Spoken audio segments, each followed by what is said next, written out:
If you've ever been around young children, you're probably aware of the close bond that exists between mother and child. And scientists refer to this bond as attachment. But what causes this attachment? Why is there such a strong bond between mother and child?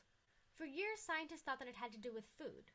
That a mom's unique ability to feed her child is what resulted in attachment. But that seems a little cold and kind of discounts all of the other things that mothers provide for their children. For example, contact comfort, or the comfort that a child receives from being held by their mother. In order to figure out exactly what causes this bond, scientists conducted a series of studies which are known as the Harlow monkey experiments. In these studies, baby monkeys were separated from their parents at a really young age, which is something that we might consider to be kind of controversial today. But these monkeys were then given the choice to choose between two different substitute mothers. And I should note now that even though we're calling them mothers, we're actually referring to two different vaguely monkey-shaped structures that were placed in the cage with the baby monkey. The first alternative mother option was the wire mother. And this was a mother that had a vaguely face-like shape on top of it. And then it had chicken wire that was kind of wrapped up in a cylinder as the body. And in the middle of that cylinder was a feeding tube, which I'll put here in green. And so within the cage that the monkey is in, this is the mother that can provide food. The second mother in the cage was referred to as the cloth mother, and this mother was the same size and shape as the wire mother, but instead of having exposed chicken wire, it had a soft cloth blanket that was wrapped around it. And so this mother is the mother that can provide comfort.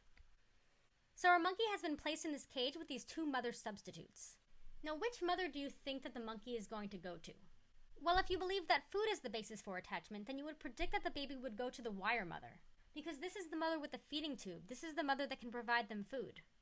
On the other hand, if you think that attachment is based on things like comfort, then you would assume that the monkey would spend most of its time around the cloth mother, because this is the mother that has the soft blanket. This is the mother that can provide contact comfort.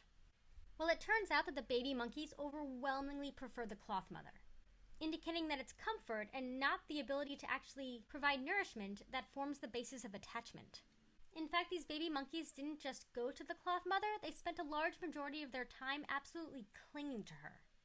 In fact, when these monkeys did eventually need to eat, many of them tried to do it while clinging to the cloth mother, so they would keep part of their body wrapped around the cloth mother while reaching over to the wire mother to try to feed from her.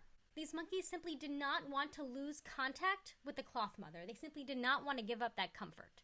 And over time, these monkeys did eventually become more comfortable with their situation. And they would sometimes move away from the cloth mother to explore the rest of their cage. But they would always return to the cloth mother afterwards. And because of this, we can refer to the cloth mother as being a secure base. And by that, all I mean is that the baby monkey was secure in the knowledge that the cloth mother wasn't going anywhere. The baby monkey knew that it could leave the cloth mother to explore, but that if it became anxious, that it would still be there when they got back. And so researchers would say that the secure attachment that the baby monkey had with the cloth mother allows this cloth mother to act as a secure base, which eventually makes the monkey comfortable enough to explore the world on its own.